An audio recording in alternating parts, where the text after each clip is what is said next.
Hello and welcome to a quick heads up about the Doxa 1500T for anyone who's thinking about picking one up.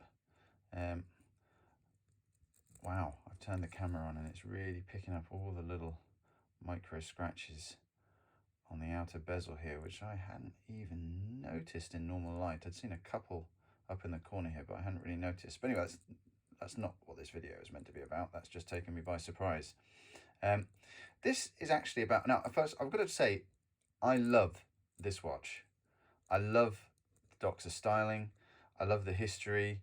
I love almost everything about this watch. Case back, the bracelet is one of the nicest bracelets I've encountered for quite a while. It's so comfortable, solid, lovely movement, easy to size. The adjustment, the diving extension is fantastic, so easy to use. It's just a really, the closure is secure, lovely bracelet. The watch itself, it's just beautiful. I absolutely love this watch. I can't believe how much this light is picking up all of these little scratches here, there and everywhere. But this, I just wanted to say before I start, I love this watch. I really do. I think it's fantastic. Orange is kind of my color as well. That's a beautiful touch. The orange logo on the crown there. Really, really nice. Anyway, but I love bezels, love them. And I especially love bezel movement. And I have to say, the action on this, very little back play there, is one of the best I've encountered. My favorite being the Tudor Pelagos. Amazing. I prefer a 60 click. There's just something about it. It's just so clean. I love it. But 120 click, this is probably about the best there is that I've had so far. Now, my issue is this, and I noticed it. This is my own fault. I noticed it when I bought the watch. I realized that it didn't quite align at the 12 o'clock position or at the 30-minute marker at the bottom. I noticed that when I bought it, but I was so excited to have the watch that I've been waiting for a long time. I thought, just wear the thing. If it bugs you too much, then you can send it to Doxa and they will sort it for you. Which is what I did. I wore it, and you can just see that it doesn't line up there. And it also, if I take it, click just one prior, it doesn't line up there either, at either position. So I thought, yep, I'll wear it and then I'll have it sorted.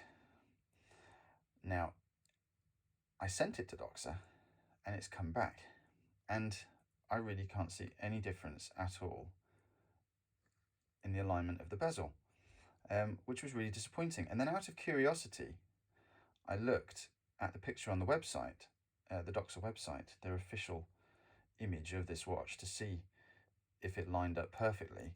And what I noticed is,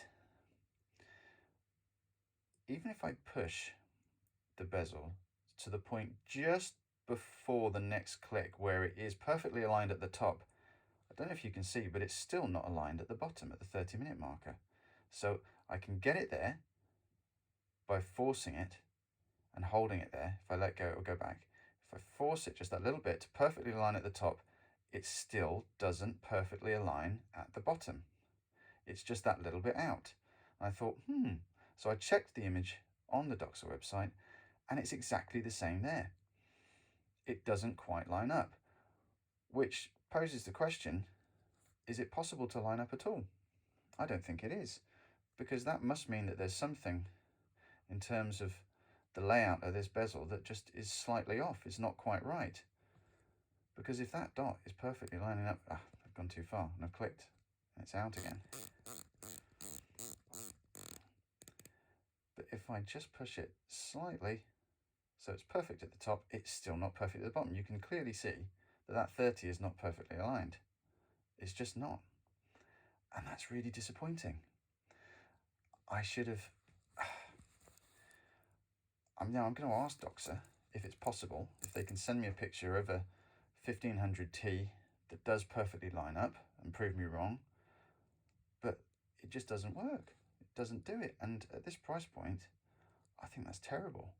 I really do, and I'm really disappointed because I absolutely adore this watch. As I said, orange is kind of my thing. I've really enjoyed having it on my wrist, but that is bugging the hell out of me. Really is. I mean, similar price point, bang on, you know? The Oris, Carlos Cost, bang on. Even my old beat up yellow BFK, really beat up. I lent this to my dad and he beat the hell out of it. But that lines up perfectly. But the Doxa doesn't. Really, really annoying. So I don't know if this is an issue that's isolated to the 1500 or if it's a problem with a lot of the bezels. I don't know, you tell me. Does your bezel line up properly? Have you got a 1500T and it lines up absolutely perfectly? Mine doesn't, and that's really annoying. Anyway, I just thought I'd share that. I mean, if you can live with it, if it's not a big deal for you, then, you know, knock yourself out. Pick this watch up because everything else about it is just beautifully finished. It's so wearable, despite it's 45 millimeters, but it's really comfy. It sits really nicely on the wrist. And this bracelet, honestly, I'd love it. Yeah, real shame. And I tell you what, it wasn't until I actually went diving with this watch that I realized what all the fuss is about in terms of Doxa and diving. This thing comes alive underwater. I mean, it's the clearest watch to read underwater, bar none. I've never worn anything else as legible as this underwater. I really haven't.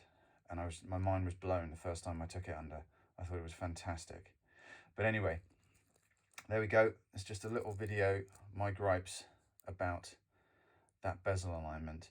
And I'm really sorry about all the lighting. I'm filming this on my iPad. I don't have a proper setup. I'm not doing this professionally.